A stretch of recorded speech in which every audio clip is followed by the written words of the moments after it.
It's beginning to look a lot like wokeness. Let's problematize till dawn. For the wokest thing to be is on the right side of history. And if we say we're right, then we cannot be wrong. So purify the world and join our throng. Welcome to the Voice of Reason podcast, Christmas special, well, Wokemas special, with Andrew Doyle. This man is a columnist for Spiked Online, as well as an author and a citizen of the internet. I don't know if he'd actually call himself that, but we have a very facetious Navidad together with some Christmas cheer and a lot of jocularity. This conversation talks about free speech and then veers off into sites that you probably don't want to see, but that's okay if you're just listening to the audio. So without further ado, here is Andrew Doyle. Hello. Oh. Hi. Very special holiday Doyle. Yeah. How are you? Sorry about this. I'm so... Oh, I've just messed up again. Oh, has it been a difficult December? No, you know what it is? It's because I'm nocturnal at the moment. My sleeping pattern's completely out. I've just got up, really, and it's like 6:30 in the evening here. So it's not... It's a menace. Are you on special assignment to Thailand or something? Is this what's going on? No, I'm writing a book. I'm writing a book about free speech. Well, I've written a book about free speech, and this is the process of revising and all the rest of it. And so that happens best at night. I don't think it is necessarily best at night. I think I'm just not very organized. So, I need the 9 to 5. I don't have the 9 to 5 anymore. I had it when I was a teacher. And because I don't have it, I don't subscribe to it, which is terrible. Anyway, how are you? I'm fair. I'm good. What's that behind you? What's this behind me? This is the San Juan Islands. Oh, very nice. And there's Mount Baker right there, which is a mountain north of me. This is all north of me. This is the Puget Sound. Okay. It's beautiful. Isn't it? Yeah. When do you want to start? What do you want us to talk about? Are you recording now? Well, we're always recording, Andrew Doyle. Oh, I see. You do this, don't you? You record from the very get-go, surreptitiously, and then because you want me to say something incriminating before the official beginning of the podcast, so that you can get a scoop, and then you'll have this big thing that you can use against me. I'm not that kind of person. Viral hits. The people don't come to me for scoops. I don't think. Maybe. Well, this will now change that. Although I haven't really said anything incriminating other than the fact that I'm working through the night and sleeping during the day like some kind of vampiric beast. So this is going to be coffee that you're drinking then? Because last we spoke, you were drinking some sort of iced wine, I believe. I was drinking a gin and tonic last time. Okay, all right. It wasn't iced wine. Iced wine, that sounds like an abomination. Although sometimes you have to do it, don't you? If you're in a pub and someone serves you white wine and it's not chilled, you have to go back for the ice. Because, I mean, white wine that isn't chilled is kind of like lighter fluid. At the best. It's horrible. I didn't know, your threshold for liquors. Well, I do like wine. I like a cheeky Chablis from time to time, but I don't like it if it's tepid. Okay. You know? Yeah. Now, you can hear me okay? I've switched to my mic. Does this sound all right? Yeah, it's fine. And I'm not getting my voice in the background. What's up with the Christmas trees? This is coffee, yeah. Okay. Sorry, Ben? So we're on the same beverage. Okay, good. What time is it where you are? It's 10 a.m., 10:30. So this is your morning. I imagine you're not a particularly early riser. I'm usually up, depending. Okay. But I'm pretty early riser. So this is good because we're both on the same level. We're both. Yeah. This is both of our mornings. Bushy-tailed, a little bit. Wearing blue. Yeah. Great. We're coordinating. I like it. Do you think that there's anything that we could cover that would make this a Christmas special? I wanted to speak about your nativity as a nun's son, if I recall correctly. Oh, yes, that's right. I told you that just at the end of the last podcast. Yeah, it was like this cliffhanger. It's like this immaculate We can talk about the Nativity. We can talk about the disparities in the narratives of Christ's birth in the Gospels, the Synoptic Gospels, which in fact, I believe it's only Mark's Gospel that has the Nativity, but I could be wrong about that. It's been a long while since I perused the old Gospels. It's been a while too. Maybe we shouldn't go into that without having refreshed. Maybe not. But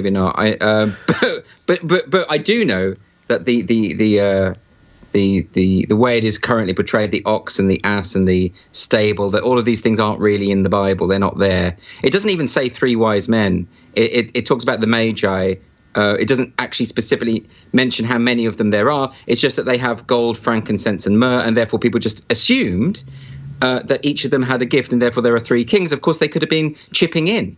You know, it could have been very much a kind of collaborative gift. There could have been 20 kings for all we know. Yeah. You know, and they seem like the sort that might do. I mean, gold, frankincense, and myrrh, these are, you know, botanical extracts. This is the sort of thing you get at Elizabeth Arden. So they're quite expensive, and therefore you would need a number of kings to cover that kind of cost. Back in the day, yeah. Or whatever the equivalent of Elizabeth Arden was back in the day.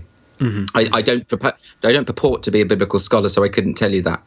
We are in part of what I've been covering is the disparity in narratives. So if we talk about the disparity in Christ's origin, it really maps on to current events and all the narratives that everybody has a different take on. It does. Well, I mean, you've got to remember that the 3 synoptic gospels were not written by people who knew Christ directly. The only one who knew him was Mark, potentially, and that's even speculative, because that's there's a bit of an apocryphal myth that the guy that's mentioned running away when they arrest Jesus, the young man who runs away, there's this kind of romantic speculation that was Mark himself, but I don't even think that's secure. So, you know, they're all working many years later from various sources. So it's no wonder that there's a disparity there. Yeah, but it's really not about that, is it? It's really not about the specificity of the detail. It's about the message. You know? Well, why does the message rely on so many details then?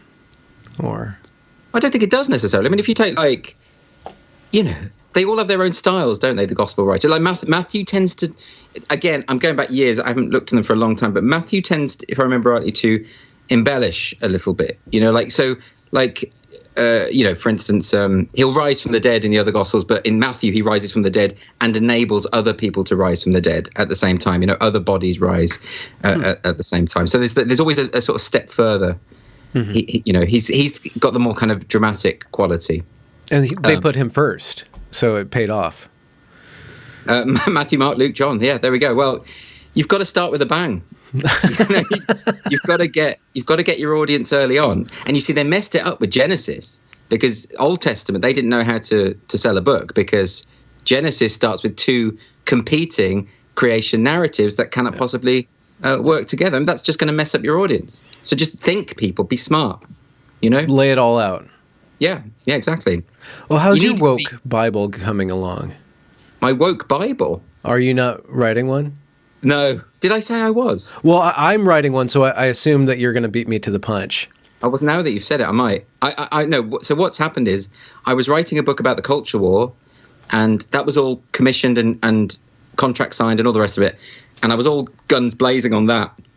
Of course, over the last 6 months, everything keeps changing all the time, so it kind of makes writing the book quite difficult. But I got to a point, and it was about a month and a half ago, and the publisher actually requested that I write a different book about free speech, and that this would be a short book, like almost like a kind of pamphlet style, like about, I don't know, 25,000 words or something like that, and just a short book, punchy, getting to the point about free speech and why it's important.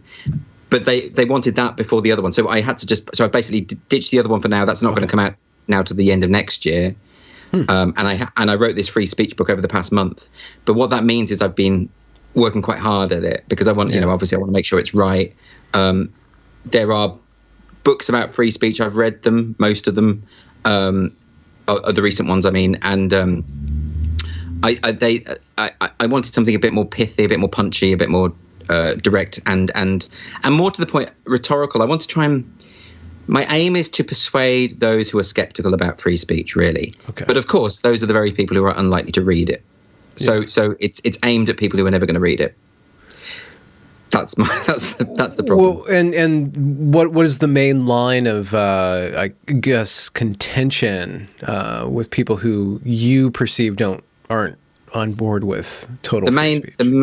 Well, there's a couple of things. The main issue, I think, actually, a lot of it can be boiled down to one single problem, which is that if you invest language with an undue degree of power, as in if you think that language is at the heart, the postmodernist idea that language is at the heart of absolutely everything, that it not just describes our reality but constructs our reality. Mm-hmm. If you believe that, then you believe that language has the capacity to do harm, that words are violence, and that's why you get that kind of idea. That therefore we need hate speech legislation.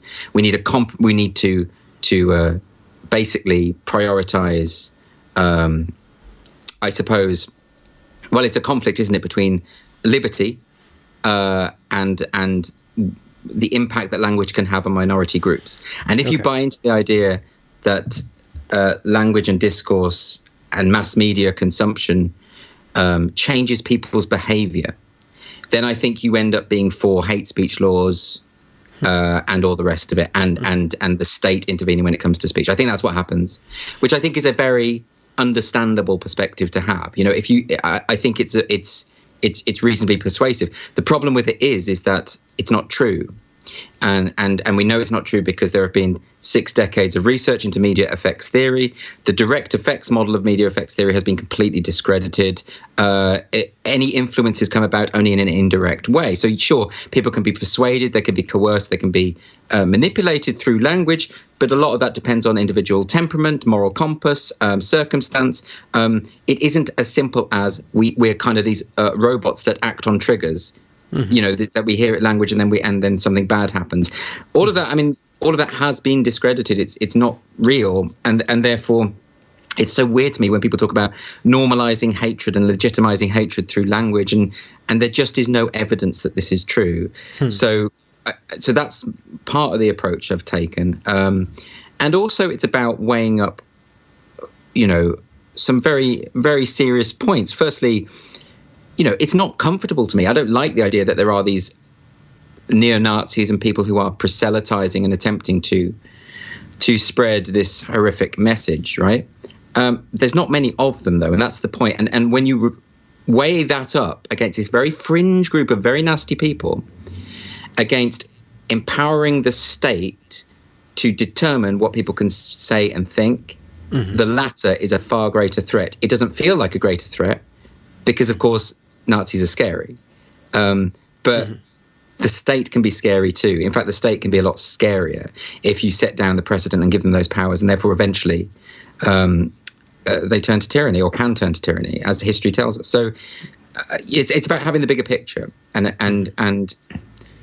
accepting that nothing is clean cut and nothing is utopian and you can't solve everything. And the idea that you can get the state to criminalize certain forms of speech, and then that will magically make racism and homophobia and transphobia disappear. It's not going to happen. Well, one problem that I have with these hate speech laws is that you're not just legislating language, you're legislating the interpretation of the language, and it assumes that one word equals one meaning, one value, and that the impact is not based on somebody perceiving a negative impact. Like if somebody truly, like that old grade school kind of axiom, sticks and stones can break my bones, but words can never hurt me. That's a personal choice to not read danger in these words. And so what you're handing over to the state is the power of interpretation, which then goes your power to see multiple interpretations, to interpret things humoristically, to have varying emotional qualities and content. It eventually destroys humor and poetry and all of the arts. Because it relies on an understanding of language that is very mechanical. Exactly, and so much hate speech legislation roots the transgression on the basis of perception. Whether the victim has perceived, well, they call it victim, or they should say complainant, but whether the victim has perceived that offence was intended, for instance, and yes, you're absolutely right. I mean, that to me is a problem. Is the way in which the state can designate interpretation of language. Yeah, so it's a huge problem, you know. But it's like Marcus Aurelius points out that, you know, if words have caused harm, it's because you've chosen that they should. In other words, don't choose to be offended and you won't be. Don't choose to be harmed and you won't be. It's not the same as if someone punches me, I have no capacity to prevent the encroachment on my liberty, because I haven't done kung fu since I was a child. Yeah. But so that can happen. But then if they say a nasty word to me, the hurt comes about because I've interpreted as such. That's not to say that it won't happen. I mean, I'd be a psychopath if it didn't happen. But there is an element of you have participated in the harm that has been caused through an act of interpretative will. And it's just simply not possible to legislate against. I think you guys would be shocked at the hate speech legislation we have here. I think the stories surface. A lot of women, specifically in the stories that I cover, are being harassed by police for saying mean things or things that could be interpreted as hateful on Twitter. Yeah, it's now got to the point where gender critical feminists are the ones who are particularly facing arrest, prosecution, all that kind of thing. A non-criminal offense, it's called, and they get this docket, and then it goes in their record.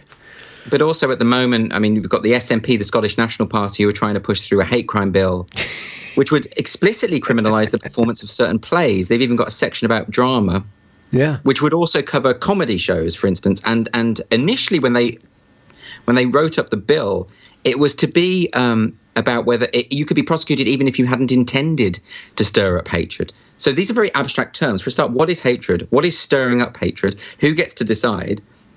It's an absolute mess. And so they've got rid of the intention bit because everyone freaked out and said, well, that's mad.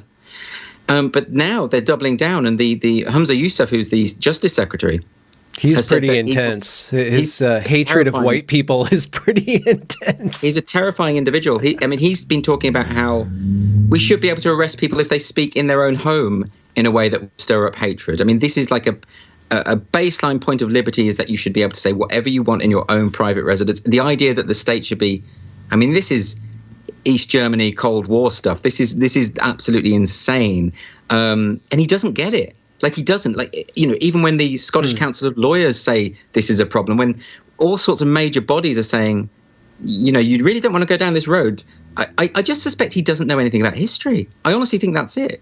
And he's got this idea that you can wave a magic wand and get rid of hatred. Well, you can't, because it's a human emotion, you know. So you can't get rid of it just by getting rid of the language that expresses it. It's an absolute nonsense. So we have this problem, and also the UK government now is trying to expand hate speech legislation here. So it isn't over. In fact, they're going in the wrong direction. So what we should be doing is repealing the relevant section of the Public Order Act, the relevant section of the Electronic Communications Act, which I think is Section 127A.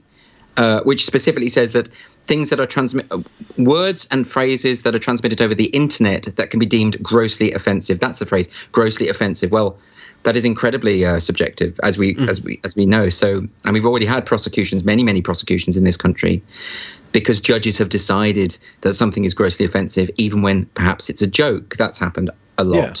Very finely offensive. Yeah, we have 3,000 arrests every year. For offensive things that people have said online. We have... Wait, a year? What's the rate? A year. 3,000 people a year being arrested for offending or being perceived as offensive. Yes, approximately 9 a day. That's happening in the UK. I can even send you the link to clarify that the source is clear, the data is clear. Over the past 5 years...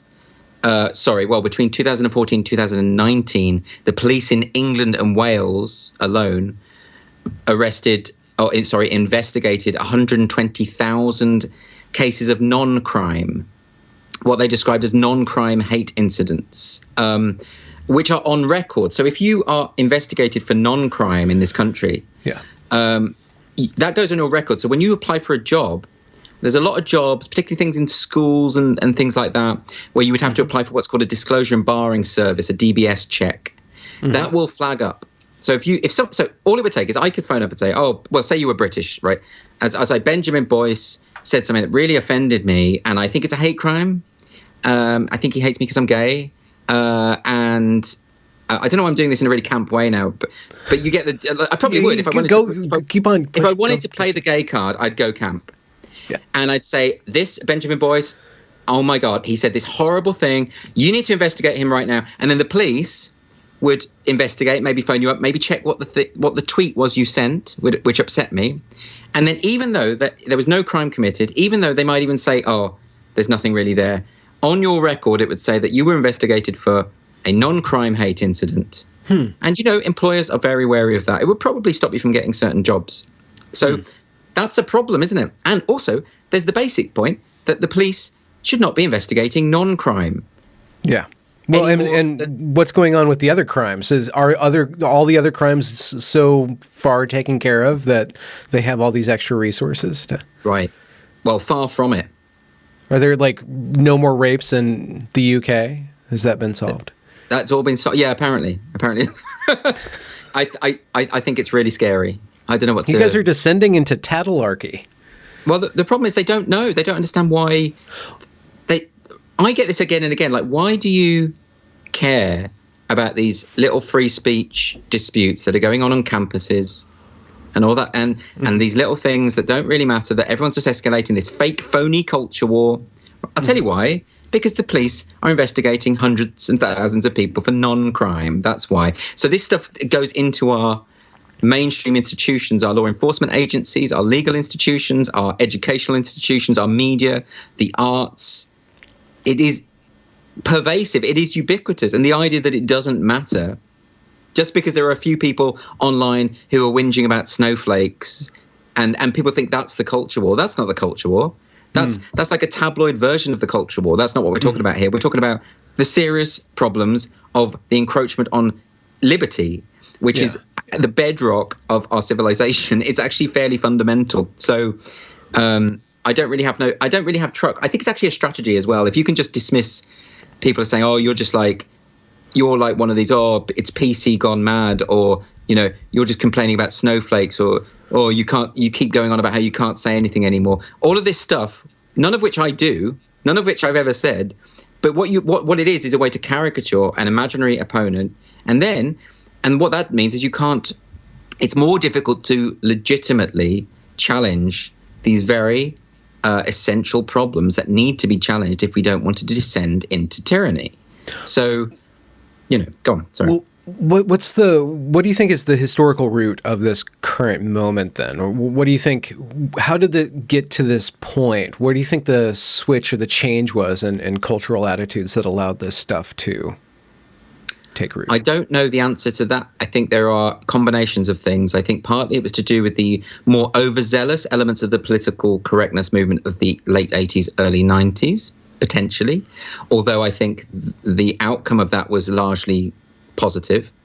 But I think it's people who have won the battle but still want to fight.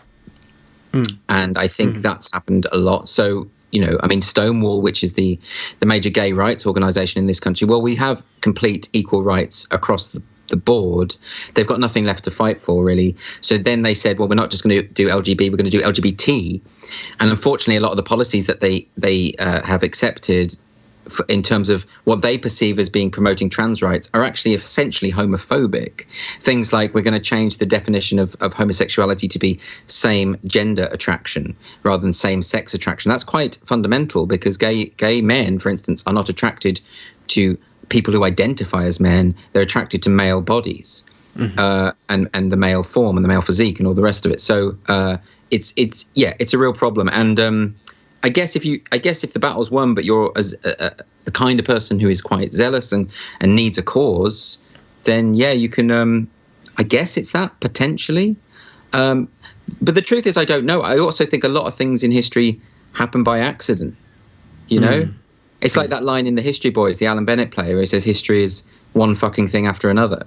Like that's pretty much what it is. It's just, sometimes it is just a sequence of circumstances and things just happen and trends form and it's difficult to roll them back sometimes. And I think that's where we are now, I guess. I don't know. Do you think in a way that I've been toying with the idea that, at least in the American consciousness, our civil rights movement has reached kind of a decadent phase or Deccan era. Okay. Like you said, like they kind of got the big things out of the way, and now there's just a lot of little microaggressions, so-called, to clean up, but they still want the big movement to deal with these tiny little, very complex, implicit, and systemic things. And so what we have is... And yet they behave as though these were the greatest civil rights conflicts of all time, as though things have never been worse. We have it in this country, particularly with Oxford and Cambridge, for instance, where the charge of systemic racism at Oxford and Cambridge is palpably absurd. I mean, it's don't just take my word for that. The statistics, the data, the hard facts on instances of racism and racial abuse. I mean, any instances of racism are wrong. I can't even believe I have to say that. That's a given, right? But they don't happen very often at Oxford and Cambridge. In fact, there's probably never been a less racist environment to live on in the history of the planet at any given time. It's totally absurd to suggest that these are hotbeds of white supremacy. It is delusional, and it means that you have to ignore the facts. Yeah. Right. So what they'll say is, well, the data doesn't count because the data ignores lived experience, and they come up with all these torturous excuses, and the very fact that you're questioning it by invoking data is further proof of the systemic racism, because otherwise you wouldn't question it. This is the level we're at now, and if you don't have trust in I was speaking to Peter Boghossian about this recently. He was on my podcast. We were talking about what's called the legitimation crisis. This point that when we lose faith in authority figures, when a university which is there for it's there to produce knowledge, produce and test knowledge, when the objective is not truth but ideology, then nothing works anymore. It is an utter disaster. So you should listen to that podcast. He says some really fascinating thing. I mean, you know Peter, so... Yeah. Do you think that you can kind of approach or attack, or are you for the free speech thing without all this other stuff attached to it? Have you had to build your argument? It's a good question. I because I'm writing this other book about the culture war, I very much did not want to have those kind of conflicts explored within a book about free speech. So I wanted this to be very much specifically about the free speech question, and I also didn't want it to be divisive. So I didn't want to, because as soon as you talk about issues such as systemic racism, systemic homophobia, all that kind of stuff, implicit bias and everything, then you're going down. Then that's a different book, I think. And yet it is connected. It is very much connected. So what I've done with a kind of lightness of touch, I've tried to introduce those elements without really, or kind of reserving my principal sort of rhetorical thrusts to the free speech debate. I'm trying to root it in the argument on free speech. And then hopefully the next book about the culture war will be kind of like a companion piece to it. It'll be a much longer book, but it will explore those other issues. Okay. But I think at the moment, because for me, the free speech issue is a priority, because I get very nervous by the fact that so many people are skeptical about it. That shouldn't be the case in a liberal democracy. And the fact that we've got to this point means that I felt I had to address it, you know? Well, and I think we've already explored this, but what is free speech based on? What's underneath? What supports free speech? Or is that like the principal value that kind of exists on its own? Like, how do you... I see that as the core value, because without those freedoms, no other freedoms can possibly exist. I see it as the kind of the seedbed of our liberties. Okay. So I think if you're going to... Don't you need like some form of civility, or like free speech needs to be accompanied by the ability to be articulate? Right, exactly. Right. Well, I'm all for civility, and this is a point that I explore in the book as well, is that I think there's nothing wrong with cultivating a kind of social contract by which we all agree that there are certain ways that you express yourself in terms of, like, I'm not going to meet a stranger on the street and call them some horrible expletive, or I have the freedom to do it. But if I do it, then I should expect consequences. I should expect people to ignore me or shout at me or argue back or whatever. All the rest of it, you make yourself a pariah if you don't abide by the generally accepted conditions of decorum. And I think that's actually a very good thing. But that social contract is an ever-evolving thing. It's not something that is fixed. It changes according to time and circumstance. And so when, for instance, there's a writer in the UK called Yasmin Alibite-Brown who talks about how, well, we all have limits on free speech, and we all accept there are certain things that you can't you can't say. But what she doesn't do is she doesn't make the distinction between the voluntary adherence to the social contract and a compulsory imposition by the state.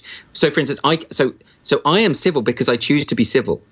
I should have the right to choose to be uncivil, but then I can't be expected to get the jobs I want and to have the friends I want and to be able to function in society as a mature human being. So I actually think that free speech and absolute free speech is entirely compatible with the notion of decorum. I think the two things are not mutually exclusive.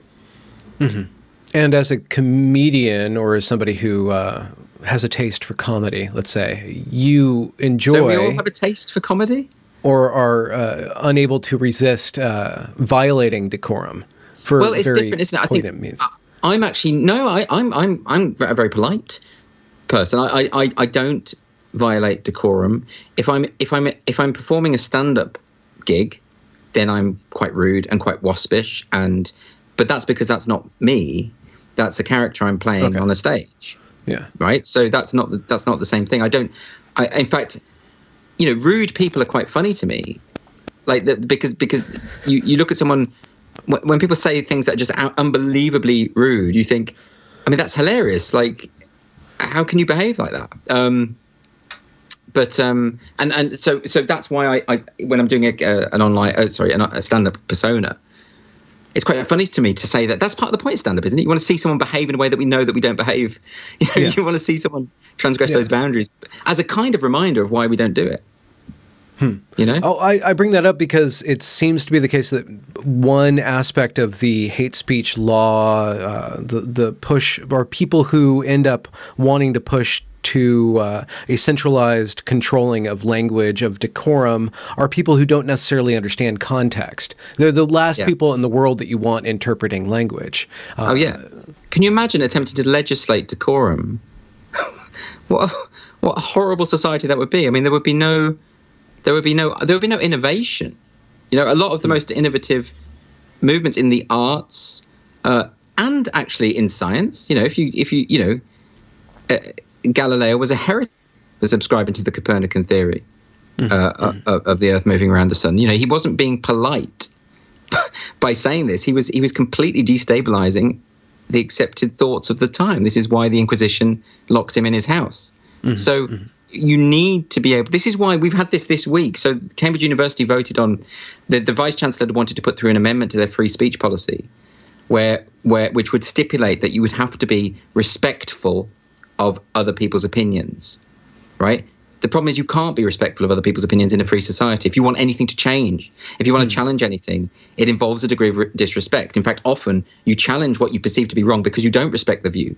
So this guy, Arif Ahmed, I think he's a philosophy lecturer at Gonville and Keyes College, he pushed through an amendment saying that what it would say is that you have to be tolerant of other people's viewpoints. Now that I can get on board with, because tolerance implies an acknowledgement of disapproval.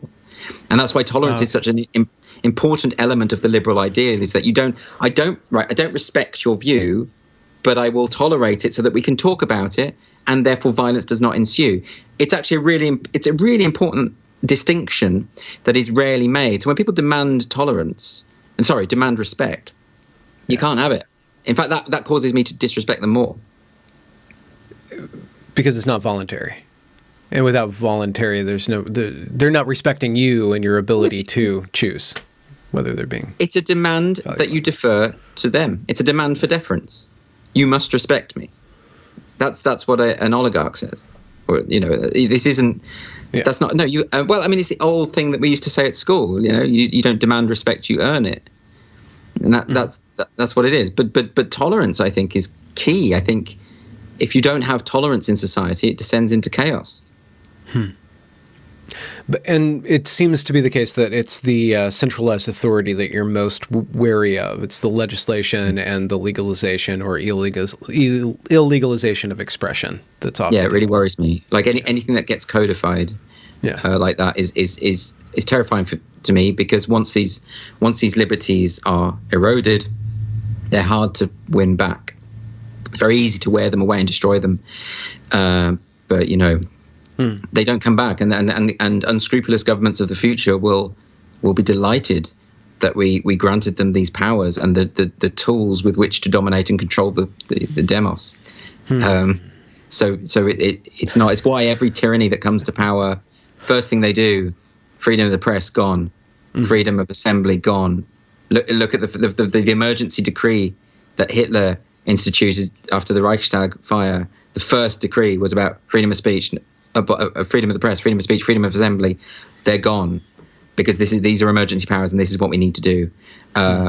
It's too dangerous, and I'm not this alarmist kind of person who's saying, "Oh my God, we're on the verge of gulags, we're on the verge of like complete catastrophe and chaos." What I'm saying is there are fissures in the barricade that we put up to protect ourselves from the erosion of civilization, and those fissures are widening, and you have to be very, very vigilant because you don't want to grant the state these powers because it can have that slippery slope of. I mean, people say the slippery slope thing is a fallacy. Well, let's look at it this way. If you would have said to someone in the UK 15 years ago that the police would be arresting people for non-crime, you would not have been able to find a single person who would believe that could conceivably be true.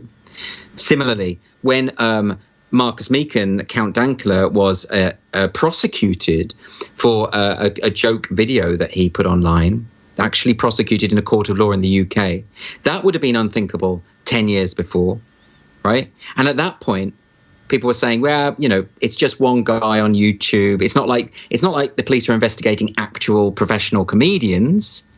And I was like, but it could happen. They're like, no, that's the slippery slope fallacy. What happens last year? Joe Brand, very famous comedian in the UK, is investigated by the police for a joke. So every time they say the slippery slope thing doesn't work, I just point at the history. I just point at the timeline. Like, you can see it happening from point to point.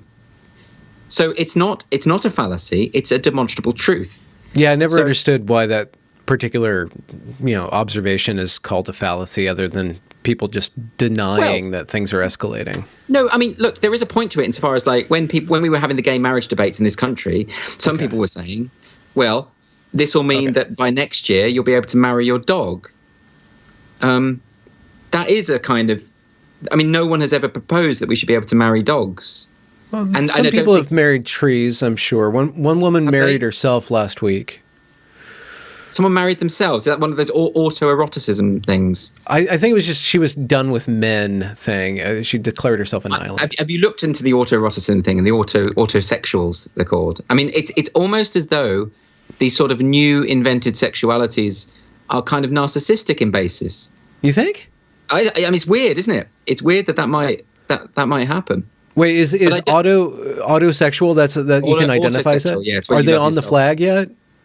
Do they have their own flag? Everyone's got that. I mean, I guess they don't fly it because it's all used up. The flags are invented right from the get-go, right? You get a flag. Right? If you want to invent a sexuality, why don't we invent a sexuality now? Well, maybe we've got a I could just like take a little picture of 3 pixels on your. We'll have that bright blue and that dark red. Yeah, we can make the flag, and I'm happy to have just your face with the islands behind you as the flag for whatever sexuality we want to invent right now. Okay. What do you want it to be? What is that? Archipelagisexual? I don't know how you... Archipelagisexualis or something remotely Latin, or I don't know. I don't know. But nobody said, I mean, this is the thing. So I think observing the slippery slope thing is reasonable. One thing doesn't necessarily lead to another. Gay marriage doesn't lead to dog sex. Well, this is the question though on another level, that the push for, let's say for example, the push for gay rights specifically in marriage was then kind of overtaken, or the next step for all these institutions where they're going to push for trans rights, which then goes through and actually erodes the rights that they just won through gay rights by eroding these categories of sexuality. For instance, there is could be a worry. Do you worry about the blowback or the pushback or a snap backing to a reactionary or more conservative buckled down time? Of course, because the big myth is that we are anything that happens is progress. It's perfectly possible to regress. I've seen evidence of it all over the place. I mean, certainly we are regressing in terms of educational standards, in terms of what people learn and what people know. These things are not really it's questionable. I think that's definitely the case. So it's perfectly possible to regress, and it means you have to do something about it. Yeah. I mean, if you look at exam papers, the equivalent exam papers of, like, say, a GCSE. I took GCSEs, okay, which when I was 15 or whatever. But when the generation before me, when they were taking their O levels, if you look at those examination papers, they're like, what is this? Did Stephen Hawking write this? This is insanely complicated, and it's just such a massive drop. And partly that's political. Every successive government wants to show that it is improving educational standards. So part of that is grade inflation. It means that more people get A's. It means it's easier to get the top grades now than it ever was. In fact, when I was a teacher, we were told that an A today is the equivalent of a C yesterday, or something like this. So it's like it's not. No teacher would deny that this is the case, and that's a problem. Because if people aren't pushed when they're kids, when they're pupils, I'm quite conservative when it comes to education. I think people need to have a secure body of knowledge. I think they need to learn things. I think kids should be taught to learn poems by heart and learn data and facts and historical dates. Because that's what was missing from my education, and as a result, I'm constantly playing catch up. That's why I read all the time, because I feel like I was failed as a child. Okay, not failed, but failed, I guess, in a way. Not failed by the educational system, which sounds like a neat way to blame other people for my own shortcomings. And if that is the case, then so be it. Well, perhaps I need that. On the horizon, do you have any inclination to open an Andrew Doyle Institute of youth mental upbringing or something like that? Do you want to affect the youth in some way? How are you going to reach them? I don't like children, so no. But also, you don't like children. I don't like being around them. Not even baby Jesus. Well, the baby Jesus is in my heart all the time anyway. Okay. I think I don't like... Did you know in Latin America they have the baby Jesus help Santa to deliver the presents? Did you know that? Oh, what? No?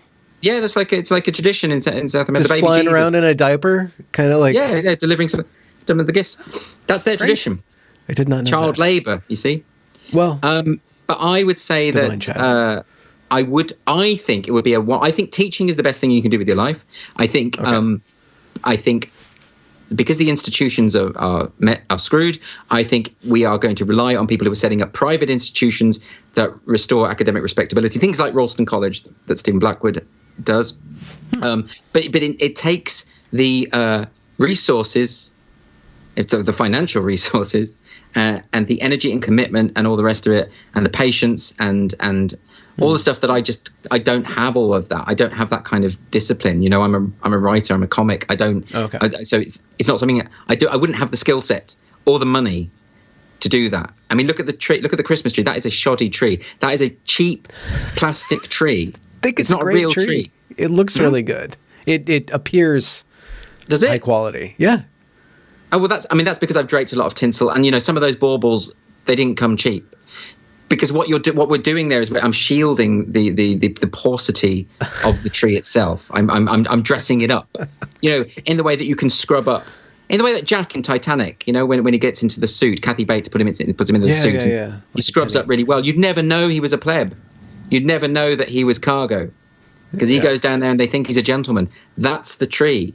Well, you drape it with sufficient decoration, and anyone can be fooled. You were fooled.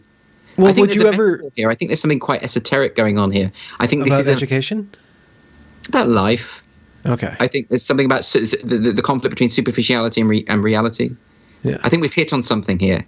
Are you more superficial than you are real official? Real official.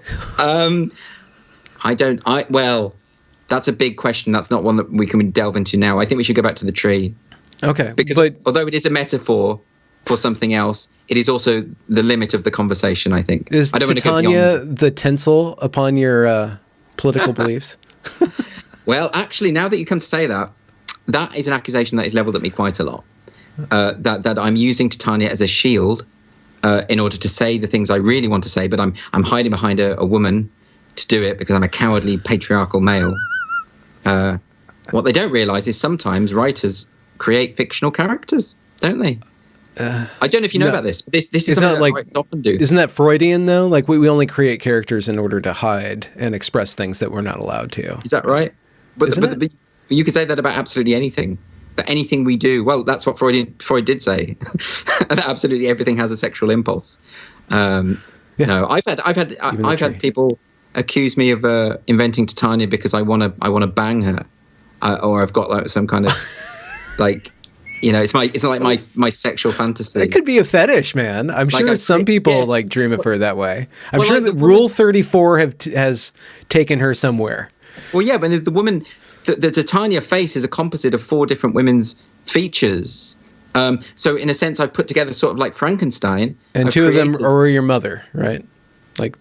Oh, well, that's the thing. Maybe one of them is my mother. I mean, like there could be Freudian elements into all of this stuff. You can interpret this however you want.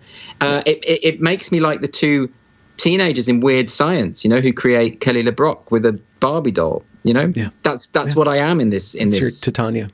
But actually, what it is really is I wanted to satirize something, so I created a character with which to do that. It really is as straightforward as that. Well, I'm sure there's things inside of there, though, aren't there? Like, don't you like she speaks to you, and you're like, wait, that's a little too close to home, Titania. No, Ben, you did this to me last time. You have your cod psychology. You're trying to psychoanalyze me. Cod piece psychology. It makes me very uncomfortable. Sorry. It should be called codpiece psychology, actually, rather than cod psychology, because that's what this is.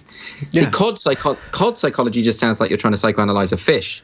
Codpiece psychology suggests that you are trying to conceal something or engorge a certain aspect of your physical anatomy, which I'm sure you have no need to do. I don't need to do that. Do you have any plans for like a Blues Clues, like a kids program that teaches liberal values? Is that in your head? You don't like some sort of like animated special where you go through all the different rights that are based free societies based on? This has actually been proposed to me, but the trouble is, again, like I don't know how to talk to children. I don't think I could. I don't know how I would write for children, or I get very frustrated. But when I was a school teacher, I was very good at teaching the smart kids. Yeah, and I was very bad. I really failed the kids that had struggled because I just lose patience. I remember saying to one boy, I'd explained how apostrophes worked for about half an hour. And at the end, he said to me, "Well, I still don't understand where you put is it to go before the S or after the S?" And I just said to him, "Look, I've explained it to you in the most simple, basic way I can. I'm done.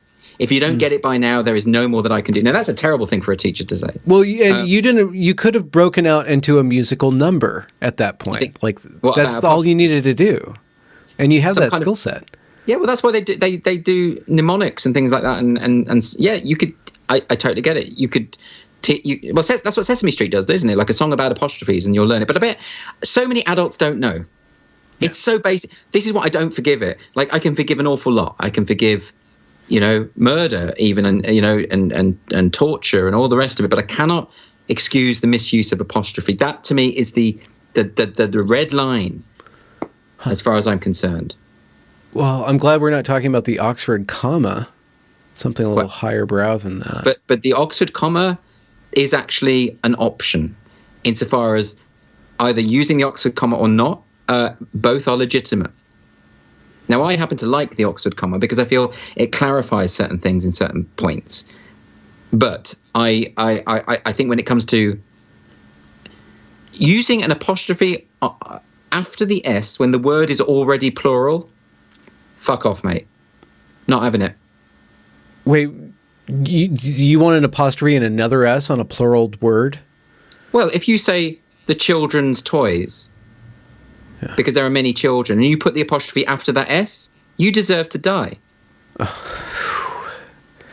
Look, I'm not messing around here, Ben. I know. I'm just trying to figure out. Draconian legislation Yeah. limits speech. That's it. Yeah, That's what I want. yeah. I mean, this is another level of speech, though. You're operating on the semiotic level, not the semantic level. You're operating on the syntactical level, like how it's actually put together. So I can respect that, because you probably have ancestors dating back that have been working with these printing presses for centuries. Probably you have a lot of lead, probably in your genetic makeup. My dad was a printer. My dad was a printer. He was? Yeah, I mean, he's retired now, but he was a printer, yeah. Well, there we go. So that's why. Full circle. That explains. We're back to the nativity. I just wanted the nativity story. How that little apostrophe came to being that grew into Andrew Doyle. Do you want the actual nativity story? You want the story of the apostrophe? Really? How boring. I knew someone at Oxford who wrote a thesis on the use of parentheses in early modern poetry. So no, those are inverted commas, parentheses. Oh, okay. Yeah. So in other words, he'd fixated not only on a very specific, the very specific literature of a specific time period, but the use of this particular form of punctuation, and he spent 3 years on that. He wrote a book on it. Okay. Now I'm sure that's very valuable, and I'm sure like it's a contribution to knowledge, as all doctoral theses must be. But wow, what a boring. I mean, you may as well be an earthworm at that point. Well, there's got to be something going on with the parentheses. Again, you see, this is you with your Freudian obsession. Like I you gotta can't open let the door anything for go. the cat. What do you can't let anything go. The cat's right there. The cat's there. Convenient. She's scratching. So when someone pushes you and things get a bit awkward, the cat appears. You're like it's like a bull in a china shop, but it's a very effete bull in the china shop of my inquiry. Bull? Yeah. I have all these beautiful questions just on shelves, and you come in here and you just like start banging them up. Like, maybe that's what you need. Meaning. Nothing means anything. Because I think people give you an easy ride. You sit here asking the questions, and it makes you feel like a god, and that's why you do it. Not a god, like in Job. Technically, it's called the accuser. It's not like a quite. And someone has to pull you down from your pedestal, and someone has to keep it real, and that's what I'm all about. I appreciate that. Okay, festooning my tree with your utensils. There we go. Back to the metaphor again. What were we talking about? I don't know. Well, we were talking about values of liberal society, and then I brought up children, and that you kind of lost it when I brought up. No, I didn't lose it. Look, actually, I think cruelty to children is one of the things I cannot tolerate more than anything else. All I'm talking about is you can't have a conversation with them because their brains aren't fully formed. So they say really stupid things, and so therefore I lose patience with them. Okay, that's all. So and they're not very good at like renovating the house, or they don't have much use. But they're perfectly fine and necessary. Actually, I think humanity would be greatly impoverished without children. And I just don't want to talk to them about literature and the arts and things like that. Well, I'm just saying that you have the capacity to create literature and arts that would instill these liberal values in them before it's too late. No, I think you need to be someone like J.K. Rowling, or someone who knows the register of a child's mind. I think you need someone who can write in that way. I think I'm too verbose, and I think it is a flaw, but I don't, No, children's literature is not. Why are you trying to get me into children's literature? I just wrote a children's book through Titania, didn't I? There we go. I but that's called my first little book of intersectional activism. So it's not like, it's not like the most accessible kids book. I'm sure. Well, I don't know. Have you read Kendi's book, How to Raise an Anti-Racist Baby? Of course, because it's like 3 words long. It's because he's got the register. Yeah. It's 7 or 8 pages long, and it's just those big, thick board pages. It's hardly a weighty tome. No. It's funny. I think it's a funny book, but I know he didn't intend it to be funny. Yeah, I just can't. I can't stand the the meter or the rhyme scheme of it. That drove me up the wall. I didn't even go that far. It's at the point at which it was, sort of suggesting that babies need to acknowledge their racism. You just think, you can't take this seriously. You really can't, and it's funnier that because his book, How to Be an Anti-Racist, is so earnest and in its style, and he does that thing of he goes back through key moments in his life and then relates each moment to a broader theme, which is actually quite a smart thing to do. And but there's a certain gravitas to the style there, and then he writes a book for kids, and he can't shake off these concepts that kids are obvious. Look, it's incoherent enough to adults, but you're gonna throw it at a child. I mean, what is the matter with you? It's nuts. Yeah. And also, there's something about, I tell you what, the thing about his book, which I could not stand, is this continual emphasis on bodies. I can't bear it. I find it so dehumanizing. Every other page he talks about white bodies or black bodies or bodies of color, and I just think it's dehumanizing. I just think you're reducing people to just flesh and matter, and there's no sense of the numinous. There's no sense of the sanctity of life, or what we might call spirituality or whatever.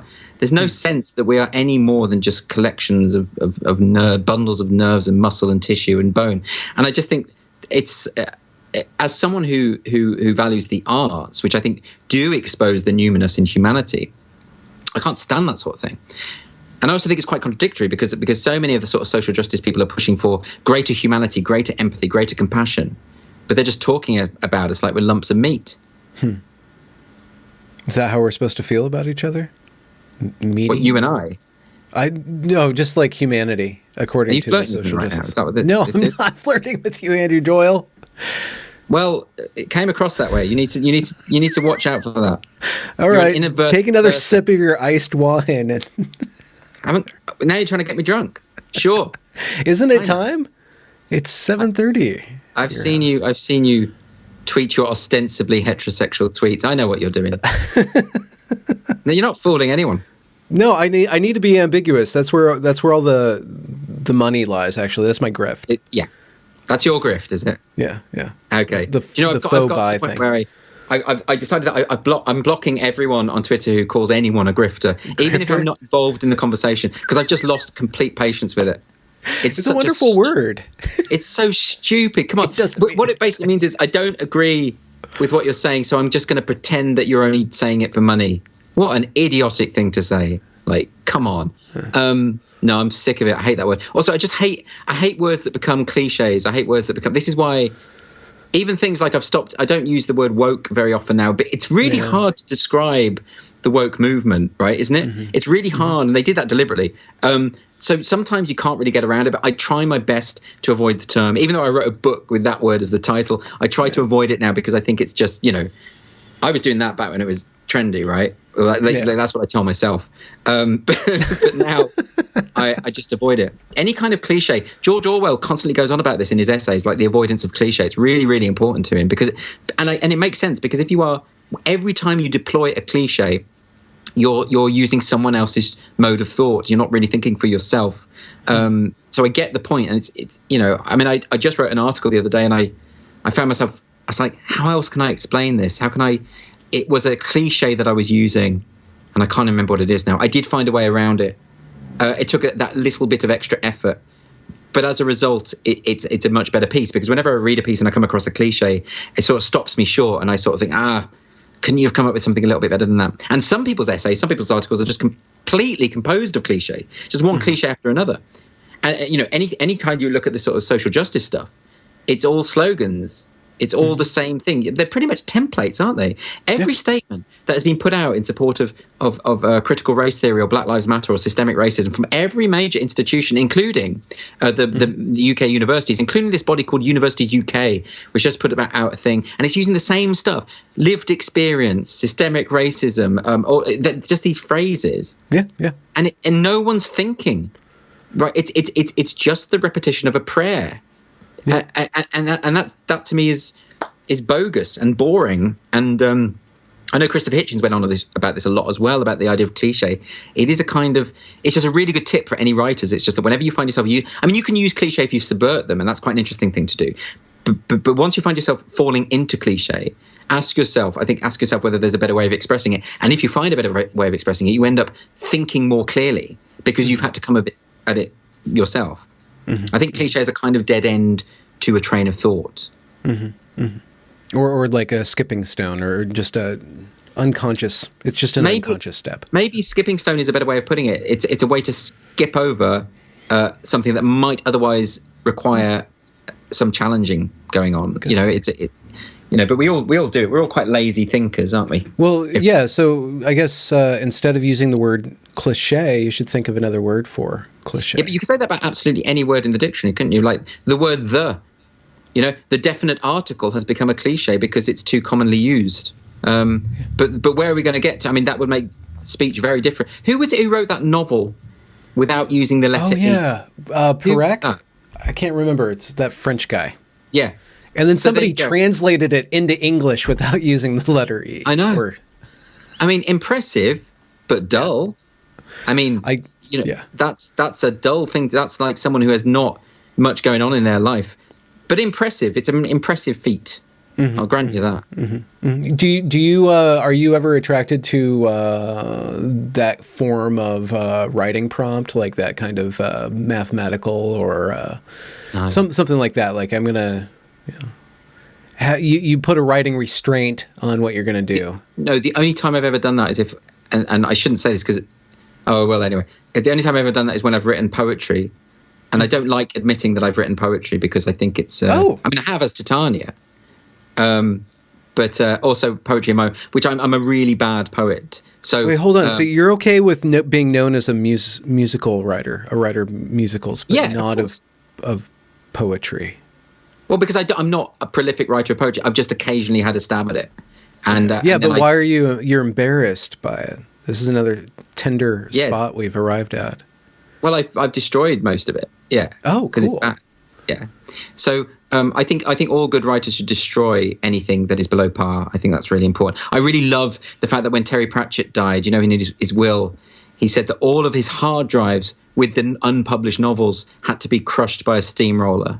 Oh, wow. I think that's a really, really good approach to these things. Did they do that? They did. That's what Kafka wanted. And a lot of writers. I think it's what Nabokov wanted. And there was a bit of a controversy about the novel that was published after Nabokov died. Do you remember the one? It was sort of kept in a vault for ages. And then there was a big debate about whether it should be published because he'd specifically said that he didn't want it published. And I think there's something to that. I think you have to respect a writer and their legacy, because, anyway. Why did we get on? I was talking about poetry. Okay, so here's what I would say is, if you are a poet, which I'm not, but if you are, I think it's a really good thing to impose those strictures on yourself.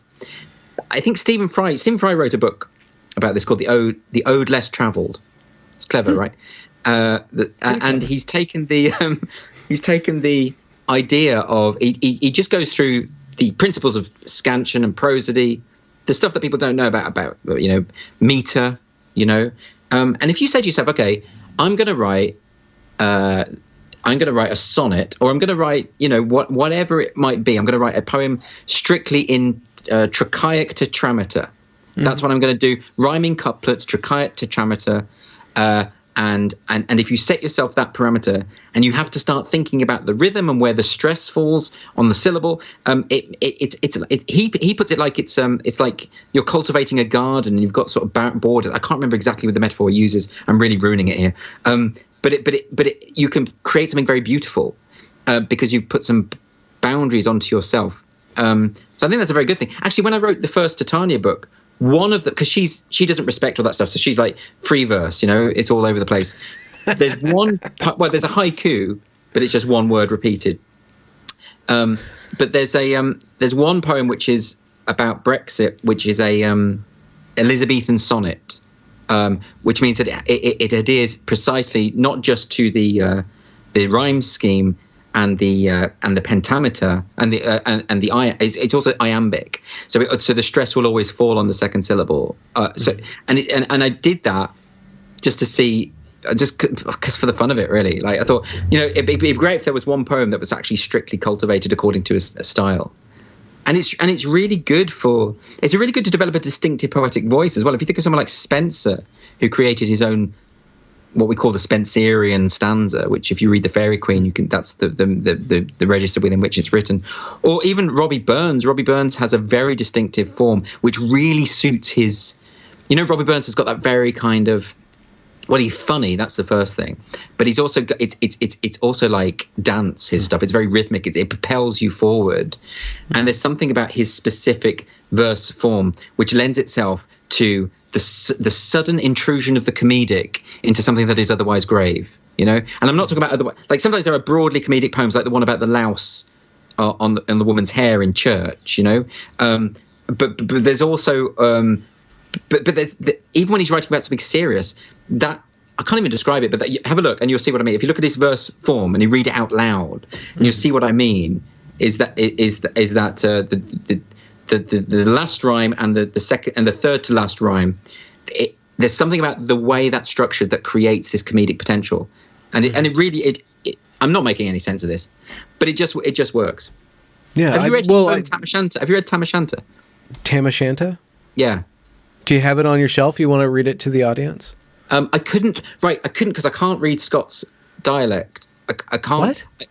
As in, I would mess it up. I can't read it out loud. It would sound stupid in my accent. Isn't that part of the fun? Like, yeah, but you have to put on a Scottish accent, and I can't do a Scottish. Why can't you do a Scottish accent? They're like how many? Like they're like 20 miles away. Why would you expect me to be able to do a Scottish accent? What are the most difficult accents to do? Because they're all living on the same island. Okay, well, can you do a Canadian accent? Yeah, they're right up the road. Sorry. Can you? Sorry. Can you do a Mexican accent? Well, yeah, but not without unintentionally appropriating the culture. Can you do Argentinian? You're on the same island. I mean, it's all connected. Well, no, we severed ourselves from the South. No, you didn't build the wall. No, we built this trench. Is there a trench? Canal. There's a canal. And does the canal prevent accents from traversing? I think we do what we can. But I don't know Argentina. Argentina is a lot further away than Scotland. Listen, I'm happy for you. Well, yes, but metaphorically, it's not. I'm happy. Okay. I'm happy to attempt a Scottish accent if you attempt a Scottish accent. A Scottish accent. I can do Sean Connery. Yeah, that's what I thought as soon as you did that. Sean Connery. Yeah. Well, you can't read his poems without the Scottish accent. I think the poems are ill-served by a voice that is not authentically Scottish. Your standards are so high, Andrew Doyle. As they must be. I just want to give a Christmas special to the audience of you reading a poem. Tam O'Shanter. Okay, so it's a narrative poem. You should read it. So it's a narrative poem. No, you're not going to read it for us. But I'll tell you what it is. I just like the concept. So in the poem, the guy's been out drinking till late. And he's really drunk. And he's riding home and he passes this haunted church. And the church is, and you can see inside because there's all this stuff going on in the church. And what it is, it's the devil is there playing some bagpipes. And there's all these witches and demons dancing around. And he watches it. And he can't help himself because one of the witches is kind of hot. And she's got this short skirt on. And he can't help himself but shout out. He says, "Well done, Cutty Sark." Cutty Sark means short skirt, as in good on you for having the short skirt. Oh, I thought that was a Scotch. It is, but the Scotch is probably named after the tea ship, the Cutty Sark, which is a ship that you can still visit in Greenwich, in London. It's an old tea merchant ship, which is still intact, even though it went on fire about 8 years ago, but it's been restored. You should go, if you ever come to London, go and check out the Cutty Sark. But the Cutty Sark is named after this line from Burns's poem Tam O'Shanter because Cutty Sark is Scots dialect for short skirt. And in fact, the figurehead on the Cutty Sark ship is, I think, the witch. I can't remember her name, but the witch who has the short skirt. So that's where that comes from. But they chase him. And he gets away. He gets to the bridge, Brigadoon. And he gets to the bridge, but they almost catch him. They pull his horse's tail off. But he gets away. But what I love about that idea is the the fact that sexuality is so overpowering. I mean, Burns had sex with so many women and impregnated so many women. He had a real and this is why lots of people are trying to problematize Burns now and say, he was a misogynist and he was always objectifying women. Well, yeah, but that doesn't take away the importance and the majesty of his work. In fact, often I think with his poetry, the sort of unbridled sexuality, it's so overt, it's so explicit. As a woman who talks about how she needs a lady needs a good 9 inches, things like that. Oh wow! Okay, seems a bit much to me, but so the fact that the character cannot, even when faced with demons, devils, the threat of perdition, cannot stop himself from basically catcalling this hot chick. It's like even at the moment at the most risk, where it's risk to your immortal soul, you can't help getting a boner. Wow.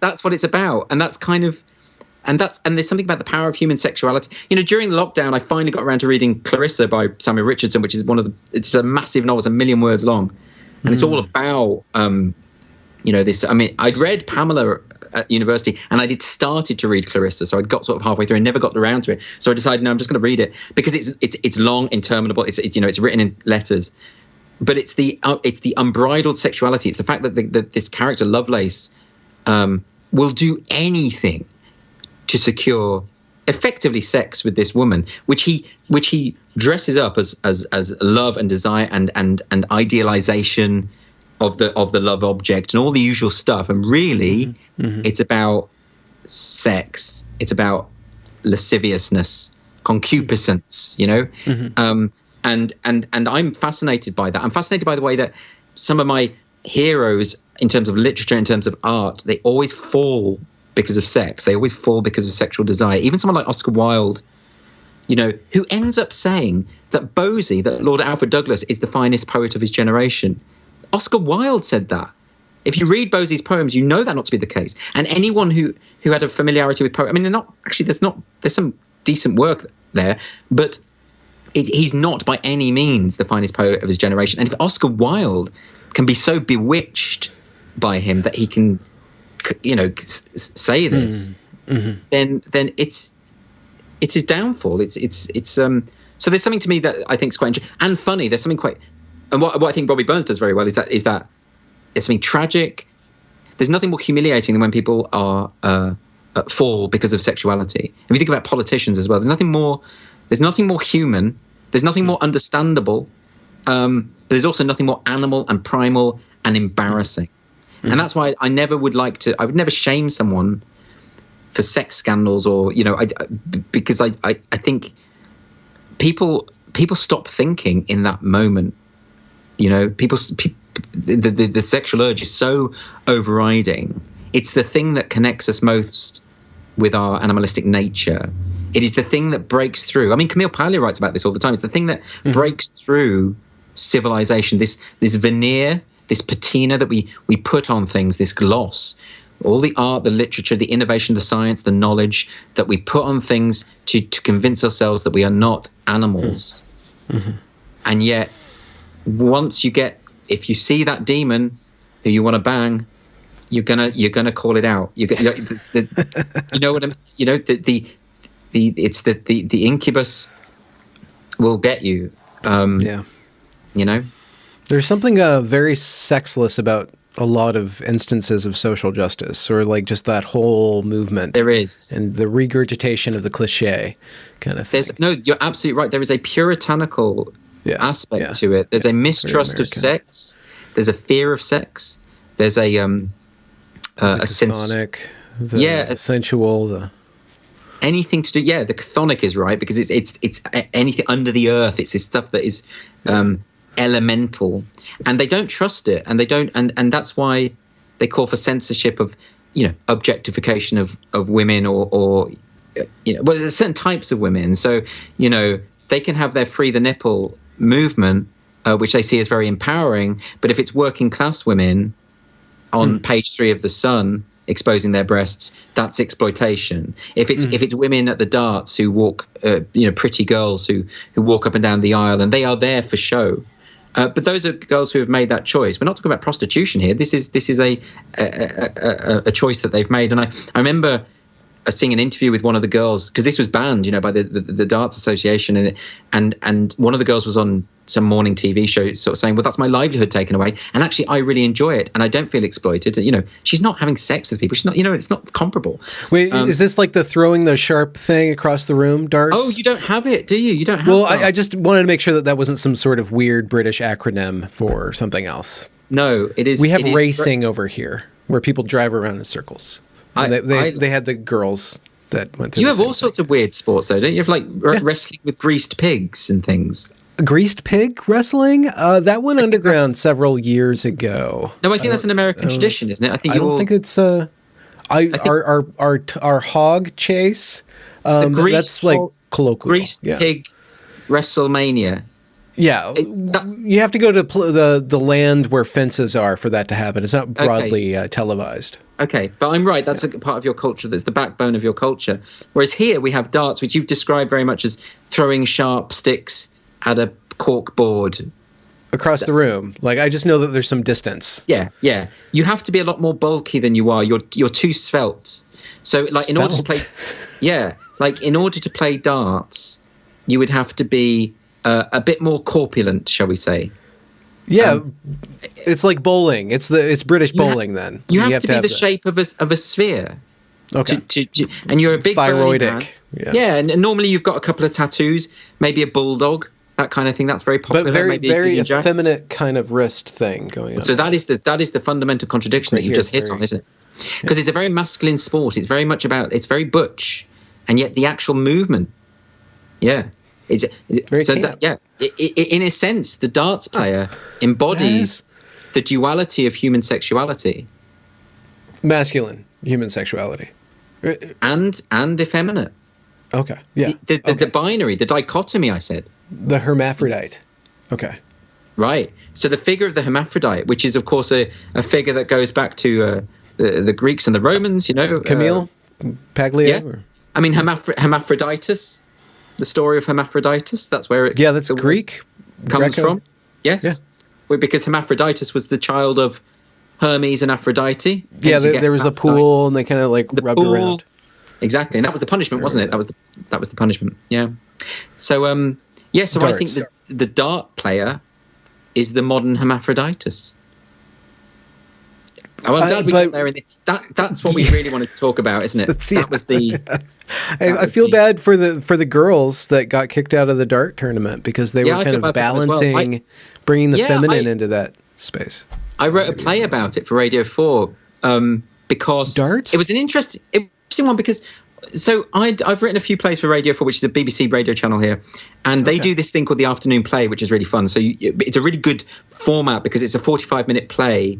And writing a play for radio is very interesting because radio listeners are much more attuned to subtlety and nuance and picking up on things, because in a radio script, what you don't want is this sort of expositional dialogue like, oh, why have you just walked into this room holding my cat? You find a way to do it. You hear someone come in, you hear a meow and a ah, and the cat has scratched it. Yeah. You don't need to. A lot of implication. Yeah. Right. Exactly. And radio listeners are just far more attuned to that. So it means you end up having to be really, really subtle. The first radio play I wrote doesn't work, and the reason it doesn't work is because I was not sufficiently schooled in that style of writing, and I was used to the visual. And when you're accustomed to the visual, you can't change that. Well, you can change it, but you have to learn it. And so, but then anyway, so I'd written a few plays with this producer at BBC Scotland, and she asked me to write it was really interesting. It was a play, short story, only sort of 10, 15 minutes long, in response to a political event that had happened that week. And I had to write the whole thing in a matter of 3 days. Oh. So that it could then be cast, recorded, and broadcast. So the whole thing happened within a week. So it was a really quick turnaround. I love the idea of sort of a direct political response, an artistic political response to a political event. And so I wrote this play about, it was called Poster Girl, and it was about a girl who had been fired from her job or scapegoated because they'd used her as the kind of sexy advertising girl on the poster, but then the hotel had been criticized for its objectification of women, and she was the one who got blamed, and she was the one who lost her job. And so it was about the darts thing, because those girls were blamed for an aspect of the culture that wasn't their doing, and I felt it was quite sad. It's the only time I've done a direct response thing, except for I wrote a short musical about 8 years, no, more than that, 12 years ago, at a place called the Soho Theatre, where we had a group of actors, a director, a writer, and we had a week from a story was decided, a news story, and we had a week to produce a short play. And we wrote a short musical, like a 20-minute musical, and put it on. So by the end of the week, we had to put this on with the actors. So not only I had to write it within 24 hours, because then the musicians had to write the songs to go, the music to go with the songs, and then the actors had to learn the lines, rehearse. It was really fun. And the political story was, at the time, these Spanish prostitutes had threatened to withdraw their services until I wish I could remember, the businessmen and the bankers had sorted out the economic problems effectively. Oh, okay. And I'd have to Google, because it was so long ago now, I'd have to Google like a financial crisis kind of thing that were saved by the hookers. Yeah, it was a big kind of, it was an interesting story.